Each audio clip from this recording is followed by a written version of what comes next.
Senang kembali bisa menyapa Bapak Ibu Saudara melalui perenungan firman Tuhan hari ini. Saya akan kembali melanjutkan seri renungan tentang keluarga. Hari ini khusus saya berbicara tentang warisan seorang ayah kepada anak-anak. Warisan seorang ayah kepada anak-anak. Saya mengajak kita membuka firman Tuhan yang menjadi landasan perenungan kita tentang tema warisan seorang ayah kepada anak-anak, yaitu di dalam 1 Raja-Raja pasal 2 ayat 1 sampai dengan ayatnya yang keempat. Saya akan bacakan kebenaran ini. Ketika saat kematian Daud mendekat, ia berpesan kepada Salomo anaknya, "Aku ini akan menempuh jalan segala yang fana. Maka kuatkanlah hatimu dan berlakulah seperti laki-laki.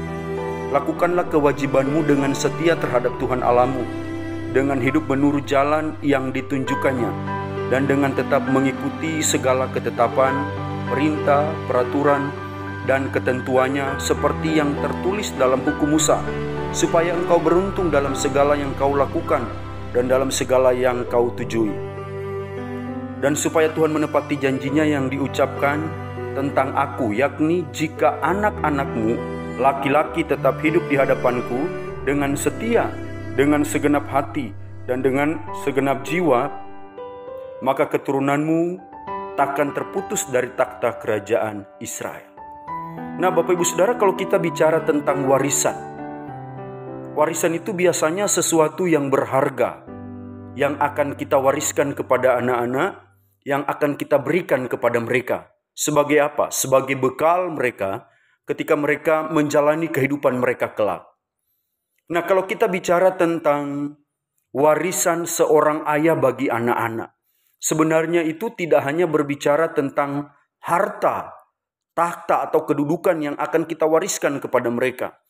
Sebagai seorang imam, sebagai seorang kepala keluarga yang mengasihi Tuhan, maka warisan yang harus kita wariskan kepada anak-anak kita adalah iman itu sendiri. Kita harus mewariskan iman kepada anak-anak kita. Timotius adalah seorang pelayan muda yang dipakai Tuhan secara luar biasa. Dan tentu Timotius menjadi seorang Kristen, menjadi seorang yang percaya kepada Tuhan, menjadi seorang rasul yang akan memberitakan kebenaran itu. Dia dapatkan iman itu dari nenek dan ibunya.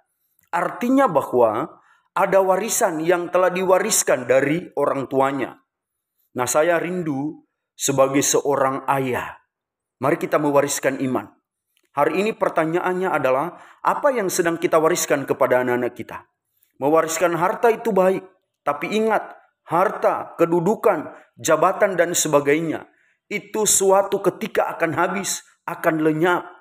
Tetapi ketika kita mewariskan iman dengan tekun kepada mereka, iman yang benar kepada mereka, maka mereka akan senantiasa mampu menghadapi setiap pergumulan mereka di dalam perjalanan hidup mereka kelak ke depan.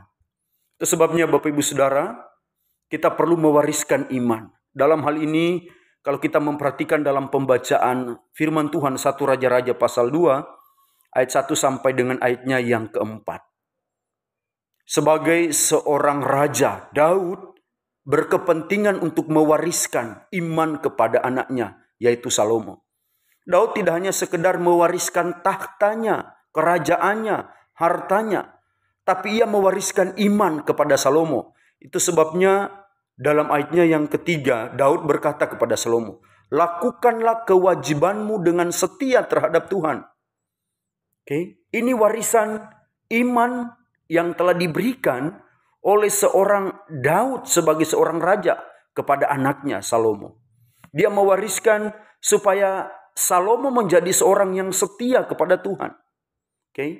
Hidup menurut jalan Tuhan. Hidup dengan segala mengandalkan Tuhan di dalam kehidupannya. Dan yang terpenting yang Salomo lakukan adalah ketika dia mewariskan iman, dia sedang menepati janji Tuhan yang diucapkannya kepada Daud.